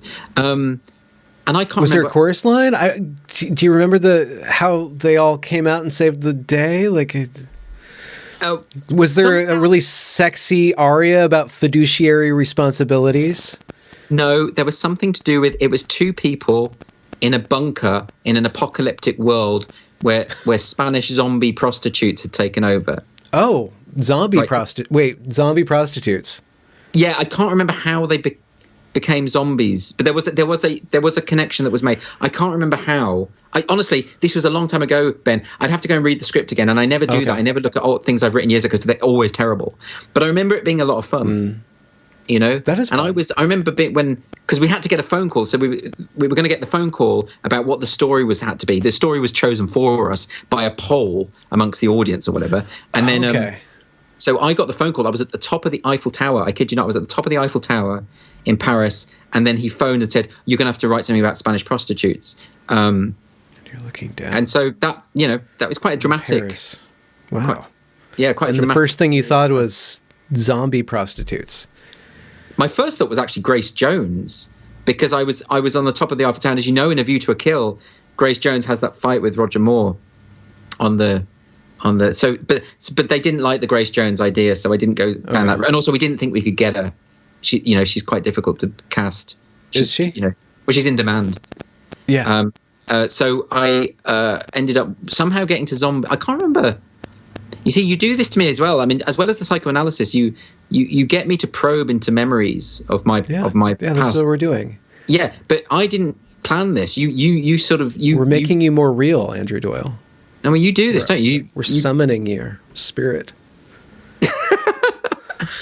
You're like a necromancer or a... yeah. I mean, you're not a zombie yet. Not Prostitute, yet. Though you may do with your writing. I am nocturnal at the moment, though.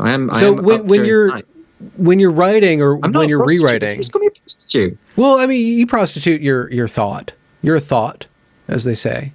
I suppose we're all anyone who works for money is a prostitute. Maybe a grifter, we could say. Say I'm a grifter. Although the one time I was offered money for sex, I didn't do it.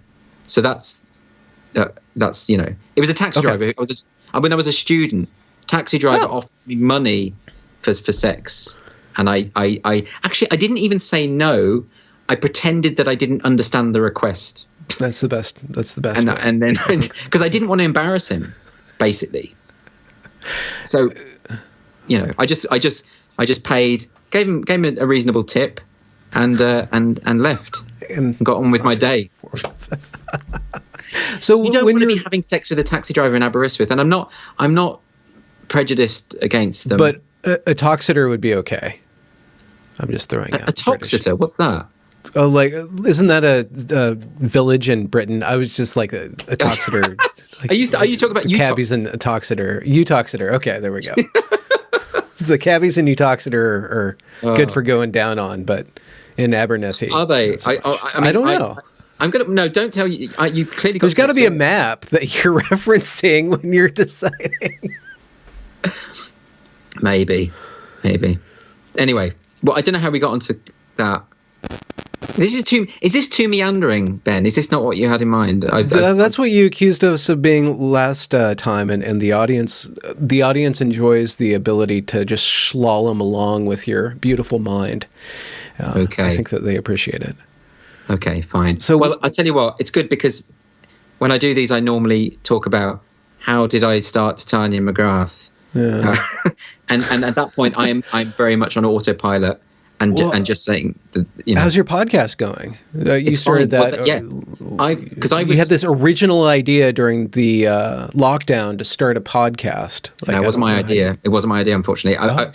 Although it had always been at the back of my mind. I was kind of jealous of what you were doing, and it was always in the back of my mind to do something like that. And then someone at Spike, who's the publication I write for, suggested it. So the suggestion came from them, and it appealed to me.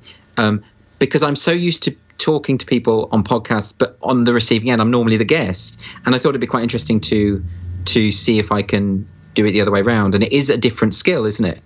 It's because you're trying to get them to speak, I mean, not in our case, because you obviously dominate with your sort of probing, verging on rapacious line of questioning. Yeah, I have very, very vacuous ear canals. They kind of just suck the stories out of people.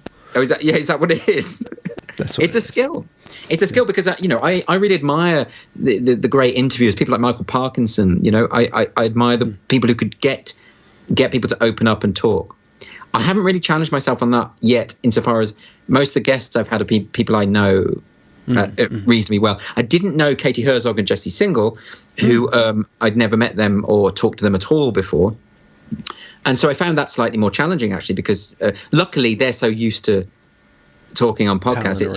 It did feel quite effortless, but I don't think we broke beyond, what strangers would talk about, and that's fine. My goal is to try and do what you do, which is to sort of expose the soul of the subject. And to get them to say something incriminating and potentially damaging to their reputation, which is what you're trying to do to me. The part of the person where the worms and the grubs reside, you want them to kind of expose that, Yeah, and I think I'm on the verge of it with you. Like I think I've been quite confessional. I think at this point it's pretty obvious to everybody that you're just a tease. Like there's a lot of depth to you, but we get to the edge and then you kind of just like you roll it back. Is that what I do?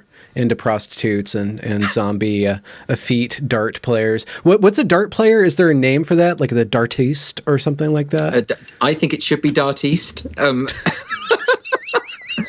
It is not dartiste. It's dart player. Oh, damn. But dartiste is brilliant. I think that's what they would be called if the French had invaded you guys after darts had come about. But yeah, it would. Yeah, since you guys pushed them back. I'm going to suggest it. I've never any good at darts. Have you tried darts? It's hard. I've thrown some things across the room. Yeah, I didn't ask about your tantrums. I asked about whether you'd attempt darts. Darts is actually, it's tough. It makes me nervous. Anyway, because it's someone throwing sharp objects. It makes me just to be around it, because also, of course, it can deflect. It can hit the metal. There's wire. The cork board is divided by this wire structure. Yeah, but it's all adults. It's all consenting adults.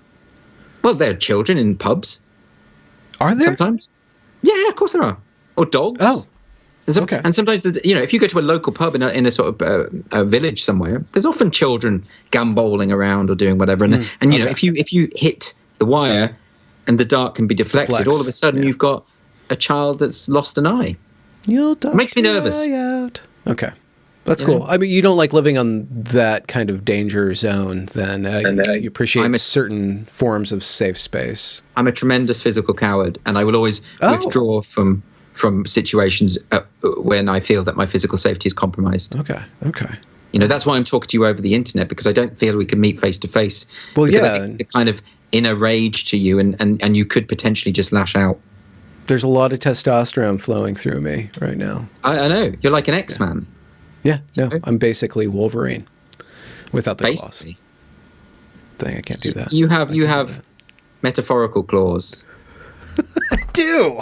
Thank you. Yeah, you do. Thank you for empowering me, Andrew Doyle. Yeah, that's why I'm here. So when's this free speech book coming out? Very exciting. It is out very quickly. It's out in February. Oh, wow. Yeah, well, this is what I mean. So I only, it was. And it you was had apostrophes on the cover, didn't you? I put out, because I wasn't sure, there were basically a number of designs. There were two that we liked, me and the publisher and my agent, and we couldn't decide, and we put them out, and I just did a poll on Twitter, because that's really cheap market research, Very cheap. We had 8,000 people voting on that poll. Nice. And we're not going to go with the way they chose, basically, because this is not a democracy. But it was pretty, it was pretty close. It was 60-40. And ultimately, the inverted commas thing. So the problem was, so you had the phrase free speech, and the double E was like, the double E was inverted commas. You thought it was tacky, right? Yeah. So the double E was inverted commas, and the double E in speech was inverted commas. The trouble is that some people thought it looked like free spinach. I think, some people. In fact, you know who said that? Sir Tim Rice. The lyricist who writes with Andrew Lloyd Webber. He commented and said that it looked like free spinach. And I thought, well, if Tim Rice says it, I'm not. He's famously anemic too, so he's always thinking about iron. There we go. Factor into. You don't want someone picking up the book thinking they're getting a cookery book, and then to have me about soggy greens, about the creeping authoritarianism of our age. It's not. It's not. It's got to do. And also, I liked the other cover. I think we're going with the other cover because I like the simplicity of it. I don't want it to be ostentatious. There was I'll put it on the screen. It had barbed wire. It looked like a crown of thorns kind of thing. There's some Christianity kind of echoing in the background there. So I like that. As a Catholic, I like the crown of thorns motif. I also quite like the it's a speech bubble in the shape of barbed wire formed speech bubble, So I quite like that. I thought it wasn't too much. It wasn't too shouty. It wasn't too gimmicky. It was just pretty clear and communicates a message straight away. And also, people shouldn't be judging books by their cover anyway. I've half a mind to put a deliberately bad cover, just because I don't believe people should make that prejudgment. But no one would buy it then. But the book's out in February, so it's a quick turnaround insofar as I've been writing it over the past month. Really, in quite an intense way, and because it's not just about writing the book, I've also been reading. I've had to reread all those texts on liberty and Areopagitica and stuff like that, but also the books about free speech, such as "Is Free Speech Racist?" That's one of the recent books about free speech, or the various books. So it's a lot of reading, it's a lot of writing, it's a lot of thinking, because also I wanted it to be persuasive, and therefore I really have been thinking about how best to structure it and how best to phrase the arguments, because I don't want to lose anyone. I don't want it to be off-putting if you don't agree. That's the point. I think one of my flaws sometimes when I write essays or articles is that I can be a little bit barbed, because I think it's because sometimes I just can't resist. If I think of something that's quite clever and quite funny, but it's a bit mean, I can't resist just putting it in there, But of course, because I'm not like that in person. But when I'm writing, what are you talking about? Sorry, you're always barbing your way through a conversation. Am I a bar? It's like kind of like Velcro, like that. That's just how you kind of cling and make your way forward. I'm a barberetta. Who? I'm a barber. Okay. Is that what you think of me? You're a barbiste, maybe.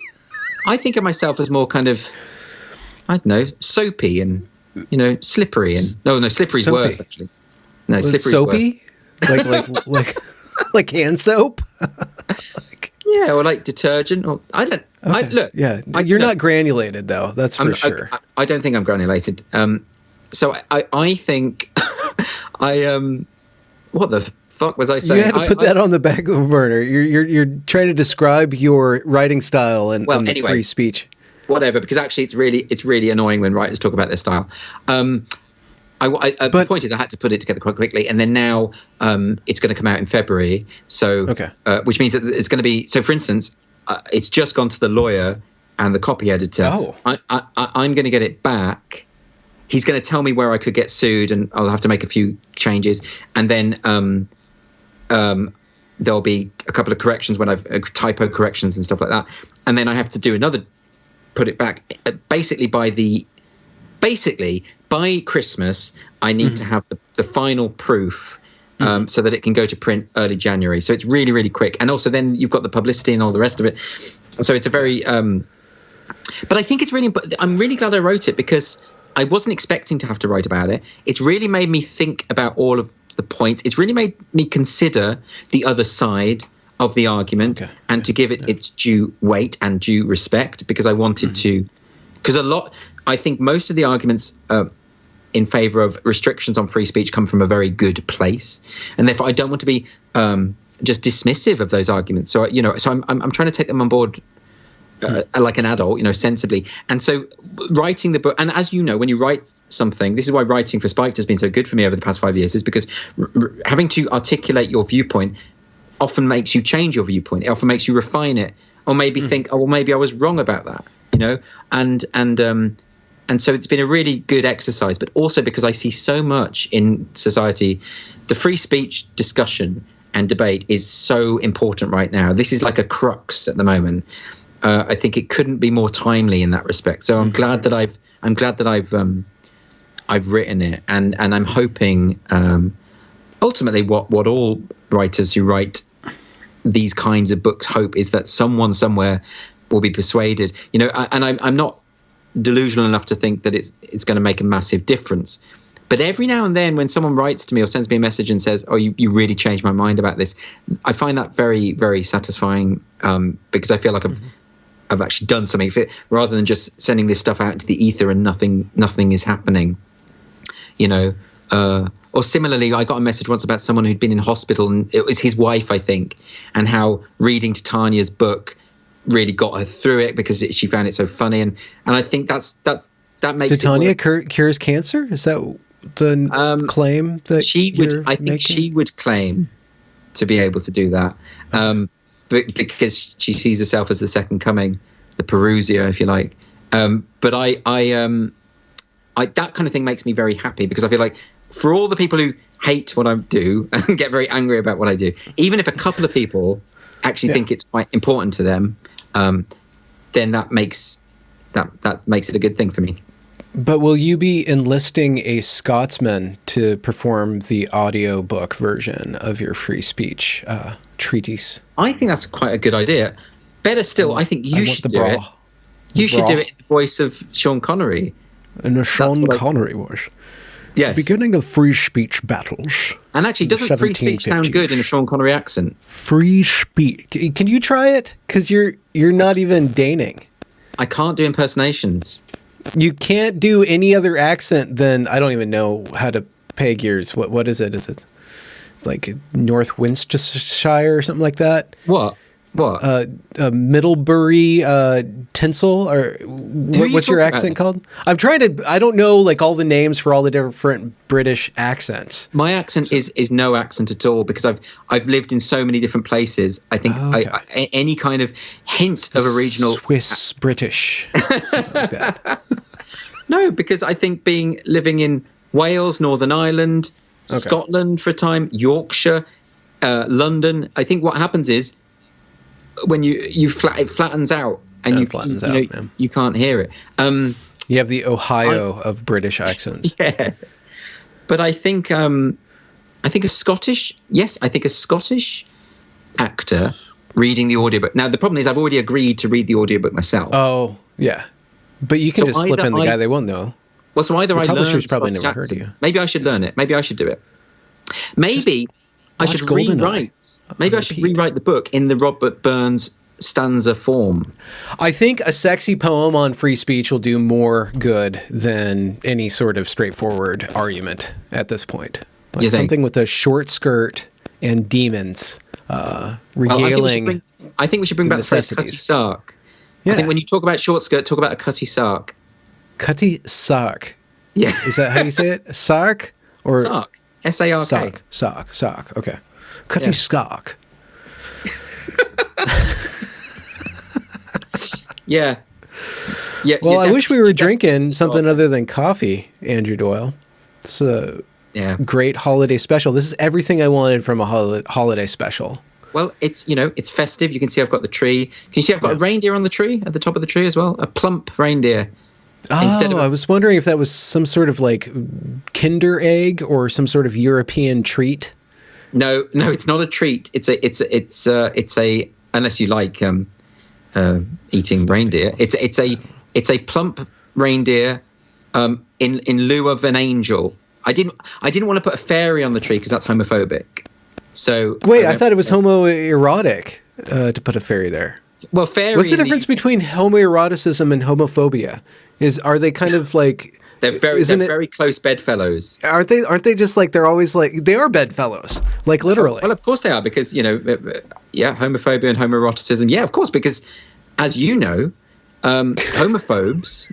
No, I'm not. Sorry, I don't mean as you know, but no. Go on with the sentence. No, all right. Well, homophobes, as you know, often have latent desire for other men. Homophobes tend to be men, and there was a study, wasn't there, where they measured the erectile response to. I mean, they literally sort of tied up wires and things to people's genitals. Yeah. And I've had those doctors on. It was true that the most vocally homophobic participants tended to be more aroused by man-on-man action when they watched the pornographic films.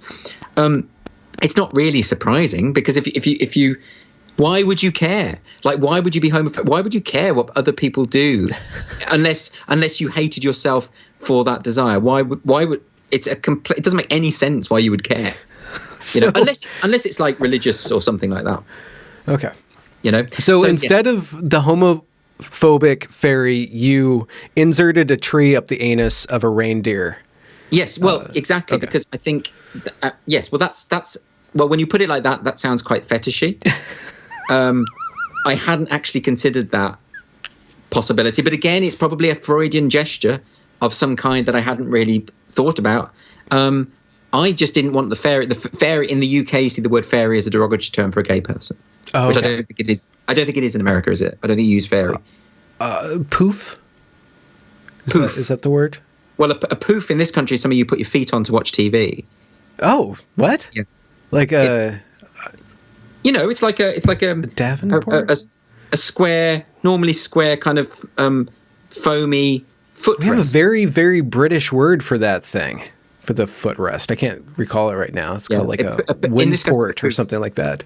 You're thinking of the word puff, which is puff or pufter, which is POOF or POOFTER, which is like faggot. You would say faggot, but the problem with faggot, of course, faggot in this country also means meatballs in gravy.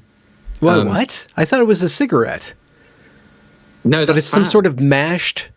Okay, repast. Go through this with you. So a fag is a cigarette, right? Oh, okay. A faggot is a kind of a meatball which is put into gravy, so you can have faggots, a plate of faggots. Or a faggot is a bundle of a stick, a twig, the sort of kindling that is used to burn homosexuals in the medieval era. And which is... So there's all sorts of ambiguity about this terminology, which you have to navigate in order to avoid being inadvertently homophobic, which you're just on the cusp of now, which I'm rather enjoying. I think the algorithm has got us pegged at this point. I think the moment that you said that gay men like to penetrate reindeer with trees... I didn't say that. I'm just saying you were trying to avoid homophobia. No. You said, and I quote, all gay men enjoy penetrating reindeer with trees. It's been recorded, so you can go back and check it out, but that is exactly what you said. I don't know what to do with If you think I'm not reporting this, you have another thing coming, right? You make me utterly sick. You are a reactionary, retrograde, unreconstructed monster who thinks that just because he's a little bit flirty from time to time, he will be welcomed with open arms by the gay community when you won't. Mr. Iced Wine lecturing me. It was the gin and tonic. Yeah, that's what you say. You just want it to be an iced wine because that makes me more flamboyant. Because you hate gay people. I don't. I think I appreciate the camp. It really spices up the room. Now you're calling me camp. It's like what's the guy about? He wrote all the sentences. Turn of the century. Philosopher philosopher. Didn't believe in language games or language games. Everything's a language game. What's his Derrida? name? No, he was a British guy. He was born in Austria though, and he taught in England. Wittgenstein. Wittgenstein. Okay. You're really using Wittgenstein to try and justify your innate bigotry. No, my adoration of the camp. Like, there's this great BBC play that you probably wrote and you've forgotten all about Wittgenstein and his journey through meaning and language. You might be thinking of the Derek Jarman film, which looks like a BBC play because it's so shoddily made. That's what I love about. But actually, that's the thing about Derek Jarman is his films are so. They look like they're homemade, and that's kind of the fun of them. You should definitely watch if you get a chance. Derek Jarman's version of Christopher Marlowe's Edward II is really good. I mean, it's got all that cheap-looking homemade quality, but it's also got Tilda Swinton playing the Queen, who kills someone, executes someone by drinking the blood out of their neck. So that's worth checking out. That's a harsh execution by anyone's standards. But, you I don't know. It's Tilda, though. I mean, I wouldn't mind that. Going out like that. like being laid to waste by her. I'd be fine with. It's a good moment. It's a glamorous moment. She has some fabulous jewelry. She has this amazing necklace. Yeah, watch it. It's great. All right. Do you have a famous Christmas carol that's your favorite that you keep close to? I very much like God Rest Ye Merry Gentlemen. Gentlemen. Which is very good because it's also very kind of morbid in its tone, which I really like. Yeah, it is. It's got like this funeral. Yeah, it has. And I also really like, it's not technically a Christmas song, but we associate it with Christmas. There's a song called Gaudete, which is an old Latin song. I've never heard that one. Gaudete. But the reason why people think it's associated with Christmas is because there was a folk band called, I think it was Steel Eye Span. I could be completely wrong about that. Who they had a big hit back in the 70s or 80s or something with Gaudete. And then Erasure, the sort of. What does that even mean? What? Gaudete. What is that? Do you want me to check for you? Could you? Oh, wait, no worries. But you were going to say that Erasure, they remade. Erasure did a cover version of Gaudete. Actually, here we go. Gaudete is a sacred Christmas carol in Latin. Okay. Thought to be composed in the 16th century. Gaudete means rejoice. Gaudete, rejoice. Why do you like that? Why does that enthuse you? I tell you what, just listen to it and watch the video by Erasure, where they have, the two members of Erasure, Andy Bell and Vince Clarke, have a animated claymation versions of themselves, and I think they're dressed as monks, and it's all snowy and it's quite dark and quite brooding, and I quite like the idea of a Latin synth pop song relating to Christmas. Yeah, that's morbid.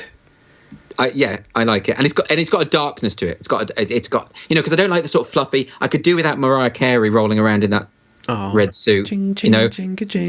Yeah. So I think when it comes to Christmas, I think you go counterintuitive and have the more kind of morbid, dark, brooding stuff because there's an element of that to the season. Gaudete, Erasure. It's a cover version of a 16th century Latin carol. That would be what I'd go for. And God Rest Ye Merry Gentlemen, which I also like. I like anything with the word ye in the title. I think is fantastic. Oh, wow. Okay. And are you going to be regaling your neighborhood with songs of yore this season? I can't sing. I have no capacity for singing. Oh, really? I kind of thought you would be, not a singer, but like kind of a choir director in your free time. Like that. No. I write other people sing for you. I write songs, but I can't sing them. Oh, yeah. It's quite embarrassing, actually, when I attempt to, so I won't. Yeah, me too. I bet you've got a lovely voice. I bet you've got the voice of a cherub. You should listen. I'm making these Wokemas carols, and I published one last night. It's absolutely horrendous, absolutely amazing disaster. It was have yourself an anti-racist Wokemas, but it terrible. You disappointed me though, because I just had this idea that you would have a very seraphic voice, very kind of. I don't know. No? Yeah, no. Maybe some projection. Okay. We're just going to ride the wave of. Well, I look forward to your first album. Yeah, no. You should you should help me with the Evergreen musical. I'll send you the demo tape.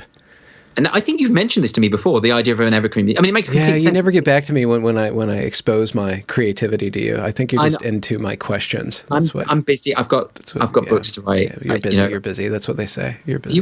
That's fine. I wouldn't take it as such a slight. You're taking this very personally, but I would obviously love nothing more than to collaborate on a musical with you. It is a dream of mine. But maybe in 2025. Yeah, 2025. We'll pencil that in. Okay. Yeah. To the diary. And maybe just like our Skype dates, it'll be pulled off in the nick of time. Exactly. How are we doing for time, Ben? We're good. We should wrap up. You should get back to rewriting.